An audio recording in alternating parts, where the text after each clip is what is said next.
Called to testify, the acting director of national intelligence answers questions about a whistleblower's complaint regarding President Trump and the leader of Ukraine. We have team coverage with reports and reaction from the White House and Capitol Hill. Saying goodbye, France mourns the death of its former president. And wasted lives, Pope Francis issues a warning to those who have a lukewarm faith. On EWTN News Nightly for Thursday, September 26, 2019.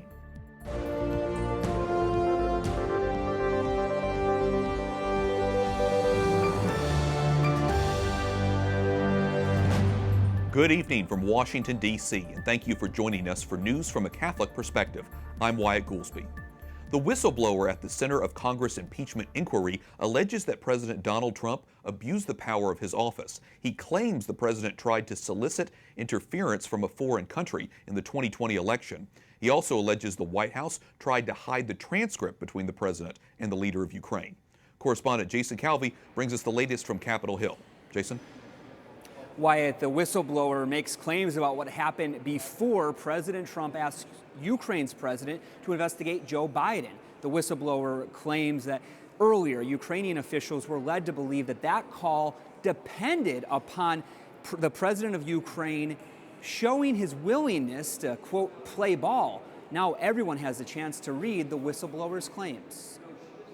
The secret whistleblower says, I have received information from multiple U.S. government officials that the President of the United States is using the power of his office to solicit interference from a foreign country in the 2020 U.S. election.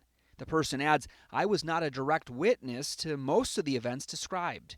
And that includes President Trump's July 25th call, asking the Ukrainian president to investigate Joe Biden's son, Hunter. Nobody pushed me, yes. In other words, no pressure. The whistleblower claims in the days following the phone call, I learned from multiple U.S. officials that senior White House officials had intervened to lock down all records of the phone call. Do you solemnly swear or affirm that the testimony you will give today shall be the truth, the whole truth, and nothing but the truth, so help you God? Lawmakers today questioned the man who oversees American intelligence. Joseph McGuire originally blocked sending Congress the whistleblower's complaint. You don't believe the whistleblower is a political hack, do you, Director? I believe the whistleblower is operating in good faith. Democrats say the acting director of national intelligence should have shared that whistleblower complaint earlier. Well, it reads like a classic organized crime shakedown. Republicans defend the president. I want to congratulate the Democrats on the rollout of their latest information warfare operation against the president. The House Intelligence Committee chairman says that the whistleblower's complaint provides a roadmap for future investigations. That's because it does mention other White House officials or other officials knowing about these allegations, and they could be called upon to back up the claims. The whistleblower will also be testifying and speaking directly to the House Intelligence Committee. Wyatt? Capitol Hill correspondent Jason Calvi reporting. Thanks, Jason. Joining me now from Capitol Hill is Representative Paul Gosar, Republican from Arizona. He's also a member of the House Committee on Oversight and Reform, one of the 6 panels investigating President Trump as part of the impeachment inquiry. Congressman, welcome into the broadcast. Thanks for having me on, Wyatt. We're now getting a chance to read the 9-page whistleblower complaint at the center of this inquiry. It alleges President Trump abused the power of his office. What's your reaction to all of this? He didn't. I mean, when you look at the whistleblower complaint application that was signed back by Bill Clinton even said, along with Barack Obama, that this exempted personal conversations between international leaders and the president. This is nothing more than trying to deflect from what's coming out here shortly in the OIG's Inspector General's report on FISA abuse. There's nothing benign there. There was no quid pro quo, unlike what we saw with Vice President Joe Biden when he attacked in Ukraine on the advent of $1.5 billion in exchange for having a prosecutor fired. You're calling on Congress and the Department of Justice to open an investigation into former Vice President Joe Biden's actions, as you mentioned, while he was still in office in 2015. Tell me a little bit more about what you believe he did specifically. So there's specifically a law that is called the Foreign Corrupt Practices Act that forbids any individual within the agencies or Congress, or for that matter, somebody in the general public, to actually extort or utilize and leverage payments in exchange for a quid pro quo or something in return. And so this highlights exactly the enumeration of that law is exactly on tape with what Vice President Joe Biden did in exchange for giving $1.5 billion. He actually wanted to have a prosecutor who was looking into allegations and corruption in regards to one of the companies that his son actually was on the board of. So, everybody's presumed innocent until proven guilty, but we need to follow through with our oversight and have the Inspector General, or actually the Attorney General, review the case for standing. Well, if that's true of what you said of former Vice President Joe Biden, shouldn't there also be a full investigation into President Trump's actions as well? I mean, what's the difference here? I actually think that there is a big difference because the president actually put out the documentation of the call. We're now being able to have access now to the unredacted application that came from the intelligence office. And it actually shows that this person who came forward had no direct ties to this. He got it for all secondhand. And so what ends up happening, you see the transcript that was put out yesterday, there's nothing in there that can be transcripted with this. You tie that in with the conversation with Rob Portman, who actually went to the president when he was thinking about withholding $400 million from Ukraine. And the whole comment was from the president, he thought the EU or Germany should be doing more for Ukraine, and that's why he was withholding it. So from that standpoint, the scrutiny is already there. So, and I think there's nothing to play on, but it definitely is with former Vice President Biden. And I'll take it one step further. There's a pattern here in regards to this. We actually had Senator Menendez and two others actually threaten Ukraine so they would comply with the Mueller investigation. Then you have another one that's not foreign corruption, but you actually have Senator Whitehouse who actually threatened the U.S. Supreme Court. There's a pattern here, and I hope the AG will investigate that pattern of corruption in regards to extortion from the legislative boundaries to the executive and judicial purviews. Well, we'll obviously be keeping our eye on things on Capitol Hill. Congressman Paul Gosar, Republican from Arizona, thanks so much for your insight today. Thanks for having me. The White House says nothing has changed with the release of this whistleblower complaint, calling it a third-hand account which shows nothing improper. White House correspondent Mark Irons has more. Good evening, Mark. Good evening, Wyatt. Speaker of the House Nancy Pelosi says the White House is involved in a cover-up, while President Trump contends he has nothing to hide. He says he's a victim in the latest political witch hunt meant to take him down. It's a disgrace to our country. It's another witch hunt. Here we go again. It's Adam Schiff and his crew making up stories. President Donald Trump says the Democrats are to blame. He's sounding off after the whistleblower complaint involving his call with Ukraine's president went public. Absolutely perfect phone call to the new president of Ukraine. That was a perfect call. He also tweets a whistleblower with secondhand information, another fake news story. See what was said on the very nice no-pressure call. Another witch hunt. The released transcript of President Trump's call is not verbatim, and the whistleblower's account says the White House moved the call transcript from the electronic system it should have been in into a database reserved for information of an especially sensitive nature. Speaker of the House Nancy Pelosi believes the White House has something to hide. This is a cover-up. The complaint states that the White House tried to lock down all records of the call, especially the word-for-word transcript. The whistleblower's complaint is reviving questions about the president's lawyer, Rudy Giuliani, who is also mentioned in that phone call transcript. Under scrutiny, Giuliani's communications with advisors to Ukraine's president in the days following that phone call. Wyatt? White House correspondent Mark Irons reporting. Thanks, Mark.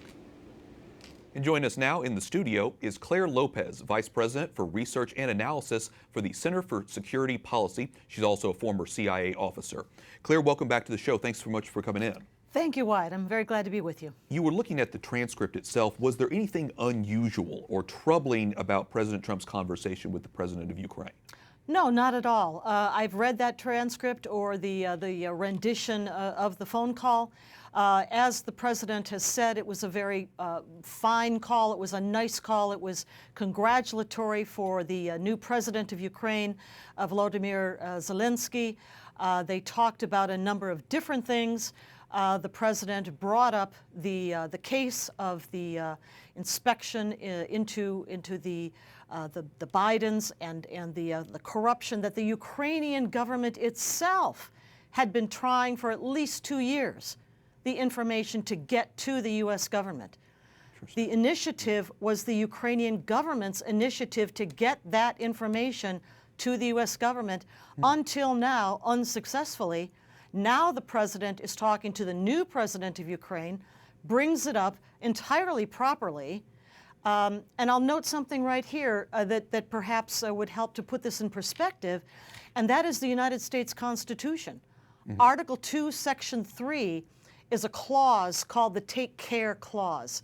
And basically what it says is that it is the responsibility of the President of the United States to take care that the laws be faithfully executed. That's what he's doing. Okay, so noting that you're not seeing anything unusual, improper about this transcript, this particular phone call, nevertheless, you know it's gotten a lot of media attention in terms of mainstream media. Will releasing this transcript, though, have any effect on future calls between President Trump and other world leaders? Well, that's a good point, Wyatt, because this is not the first time that leaks about our president's conversations with foreign heads of state have occurred. Previously, we'll recall that details of phone calls between President Trump and leaders in Australia and the president of Mexico were leaked. This is now the third instance. So yes, I do think that taken together, this pattern of illegal leaking of information about what should be privileged conversations between our president and other heads of state very well could have a chilling effect on future phone calls between heads of state. Okay, we'll be watching that carefully. While you're here, I want to switch gears and ask you, because Iran's president is at the United Nations this week. Yesterday, he accused the U.S. of economic terrorism, is what he said, and he said talks will not resume until the U.S. rejoins the Iran nuclear deal. How should the White House respond to this, or should they? Well, I mean, this is rich, right? Coming from President Hassan Rouhani, the president of the Islamic Republic of Iran, which has been listed by the Department of State as the #1 state sponsor of terror in the world for years. It is a pattern of behavior by that government, that regime in Iran, that has led to where we are now, violating nuclear accords, supporting terrorist organizations like Hamas and Hezbollah. The horrific human rights abuses against the Iranian people themselves, they have no standing. They have no way to be accusing the United States of any kind of improper behavior. We appreciate your analysis. Clare Lopez, Vice President for Research and Analysis for the Center for Security Policy, thanks so much. Thank you. Police in Indonesia clashed with thousands of students protesting a new law they say cripples the country's anti-corruption agency. Police used water cannons and tear gas to disperse the demonstrators. One official later said the protests had turned into anarchy. At least 19 people were arrested. The demonstrators want Indonesia's president to issue a government regulation to replace the new law. British Prime Minister Boris Johnson faces backlash from furious lawmakers. Today, the Speaker of the House of Commons warned members of Parliament against angry comments and heated conversations he says are toxic. Yesterday, the Prime Minister described a new proposal ordering a delay in Britain's departure from the European Union as a surrender act and humiliation bill. Johnson wants Brexit to happen with or without a deal by October 31st. Jacques Chirac, a two-term French president and Catholic, has died. Chirac, shown meeting Pope John Paul II in 1996, was the first leader to acknowledge France's role in the Holocaust. He also opposed the U.S. invasion of Iraq in 2003. Chirac served as mayor of Paris for nearly 2 decades. In 2011, he was convicted of diverting public funds and abusing public confidence and was given a 2-year suspended prison sentence. Chirac was 86 years old. The Italian Catholic Bishops' Conference is speaking out against a recent court ruling in favor of assisted suicide. Italy's constitutional court says assisted suicide is not punishable if their patient is in an irreversible condition and is suffering unbearable pain.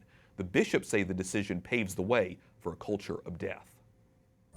Coming up, an inside look at the impeachment process from someone who worked on the case against President Bill Clinton.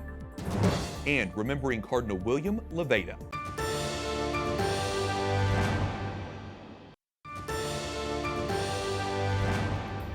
Capitol Hill remains divided over whether or not House Speaker Nancy Pelosi should have opened up an impeachment inquiry on President Trump. The last time the House of Representatives impeached a sitting president, President Bill Clinton was in office. In 1998, Clinton was charged with 2 articles of impeachment, citing obstruction of justice and perjury. Those charges followed his testimony regarding his affair with a former White House intern. Joining me now from Atlanta is former Republican Congressman Bob Barr, who served as a House manager during that impeachment trial of former President Bill Clinton. Mr. Barr, welcome in. Thank you for joining us. It's my pleasure. You've described impeachment as a, quote, a creature unto itself. What was it like for you witnessing the process from your perspective? It was extremely interesting from start to finish because you have a process that is fundamentally important to our constitutional republic, which is really unique in the world in that it provides, the Constitution not only provides the mechanism for government and checks and balances, but provides an explicit way for the people of this country to remove the highest official, that is the president, through an impeachment process. There's very little historically that provides a roadmap, but there are important steps that should take place to reflect the gravity and the importance of the process. We tried to follow that, and I think we did do that in 1998. I frankly don't see that happening now, however. Well, it's just interesting to hear your insight about it because you yourself are a former U.S. attorney. You're credited with being one of the leaders of the effort to impeach President Clinton. What are the key differences that stand out to you between the case made against the former President Clinton and this inquiry into President Trump? With regard to President Clinton, we had to begin with a very extensive evidentiary record and legal record that we began with, and that was the Starr report, the so-called Starr report, the independent counsel report, which was voluminous. And that report, sent to the Hill in September of 1998, contained an extensive record of illegal and other abusive activities by President Clinton. So we started with that. But what we did and what we thought was very important for the people of this country to see was a very methodical, very extensive, very careful, very professional effort in the Judiciary Committee pursuant to a formal directive from the House of Representatives to lay out very carefully the record why the president at the time, Bill Clinton, should be impeached and then in the Senate removed from office. And we did that. What's very different now is that the House of Representatives under Democrat control is not going through a careful, methodical, professional process, but a very, very crass political process that essentially consists of throwing everything up against the wall that the Democrats can think of and seeing what sticks. That's not consistent with our founding, it's not consistent with the history of the impeachment process, and it's not even consistent with the rules of the House in large measure. To follow up with that real quickly, now that we've had a chance to read the whistleblower's complaint at the heart of this impeachment inquiry, how would you characterize President Trump's actions? I would characterize the president's actions as reflected, for example, in both the transcript of the conversation with the Ukrainian president and as reflected in the other documentation, the DNI information and so forth, as entirely appropriate. Not only appropriate, but it would have been, I believe, irresponsible for President Trump not to have reached out to the Ukrainian government and directed them, insofar as he could, to get their act together and get to the bottom of the corruption that was very apparent through Ukraine and Russia back in 2016. And yet the Democrats who complained about Russian interference, rather than thanking this president for trying to get to the bottom of it with the Ukraine, try and impeach him. It's outrageous. Well, we are very appreciative that you came on our program to talk to us about it. Former Republican Congressman Bob Barr, thank you for your perspective. Cardinal William Levada, a former Vatican official, has died. The California native was the first American to lead the Vatican's Congregation for the Doctrine of the Faith. It is one of the most senior positions in the Holy See. He also had been the Archbishop of San Francisco for 10 years and was a vocal defender of church teaching on marriage. The Cardinal was 83 years old. For more on this story, including a closer look at the Cardinal's time in the United States and Rome, visit our partners at CatholicNewsAgency.com. Up next, what Pope Francis says to those who have a lukewarm faith.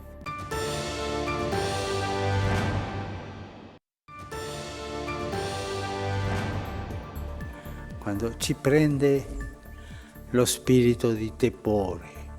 Pope Francis warns against having a lukewarm faith. During his daily Mass at the Vatican, the Holy Father says procrastinating and using excuses leads to wasted lives, and people who do so are half-Christians because they say the words of God but do not really believe them. Pope Francis met today with members of an international group focused on fighting human trafficking around the world. The group, Talitha Cum, reports trafficking is a worldwide problem currently affecting 40 million people. 70% of those are women and children. Talitha Cum was founded 10 years ago. Sister Ann Schultz is the American delegate of Talitha Cum. She joins us now from Rome. Sister Schultz, what can you tell us about your meeting with the Holy Father this morning? What was it like? What did he tell the group? Well, it was a wonderful opportunity to be in the Pope's presence and to be in the grace that surrounds him. Of course, what he mentioned to us was gratitude for the work that we're doing, which is a response to his call to encounter those most in need, those most vulnerable throughout the world, especially those who find themselves caught in human trafficking. What has been the biggest challenges in fighting against trafficking around the world? Oh, that's a very big question. I think what we've noticed, first of all, is that human trafficking is rooted in some structural injustices that exist in the world.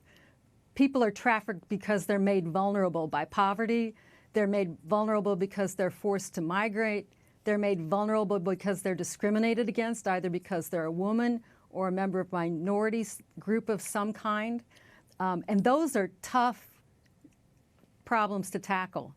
We can certainly minister to survivors, but until we're able to address the root causes of human trafficking, we will have to continue to minister to survivors.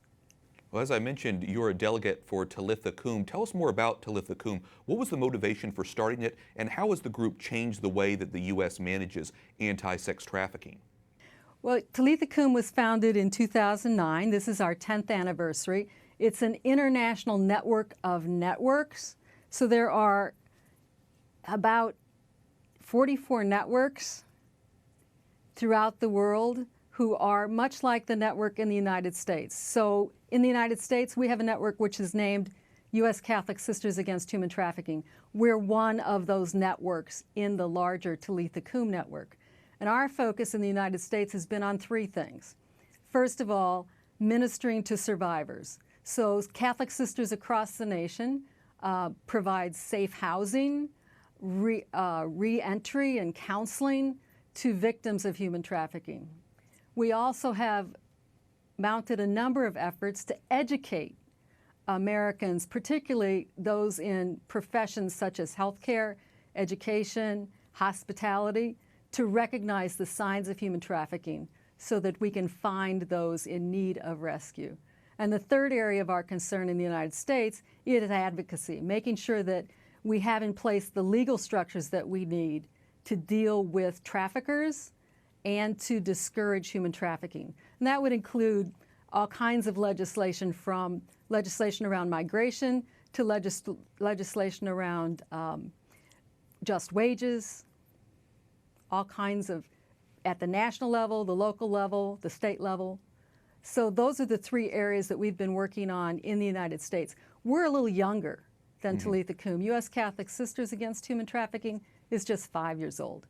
So we're relatively new to the larger Talitha Kum network and very happy to be part of that international effort to end trafficking. Well, it is so fascinating to hear more about your group. Obviously, we will pray that God continues to bless your group, both in the United States and around the world, and helping all of those people who are vulnerable. Sister Ann Schultz, American Delegate for Talitha Kum, thanks so much for joining us today. Thank you very much, and thank you for the prayers. Before we go tonight, here's what's coming up on EWTN Pro-Life Weekly. Host Catherine Hadro talks to Representative Bob Latta about his decision to introduce the Save Moms and Babies Act, a legislation that would restrict the use of chemical abortion drugs. And so I think it's a message that more and more people are telling their legislators where they stand, and I think it's important that the Democratic leadership hears that.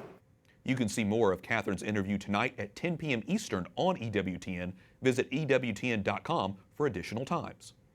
And that concludes our newscast for tonight. For the entire EWTN News Nightly team, I'm Wyatt Goolsby. We'll be back tomorrow with more news from a Catholic perspective. Good night, and God bless.